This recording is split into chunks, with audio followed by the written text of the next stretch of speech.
Hello বন্ধুরা, আজকে সরস্বতী পুজো।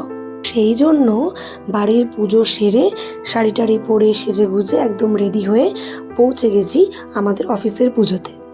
দেখতেই পাচ্ছ এখানে একদম পুজোর কাজ চলছে, সবাই এখানে পুজোর কাজে ব্যস্ত রয়েছে। আর এরপর শুরু হবে অঞ্জলি।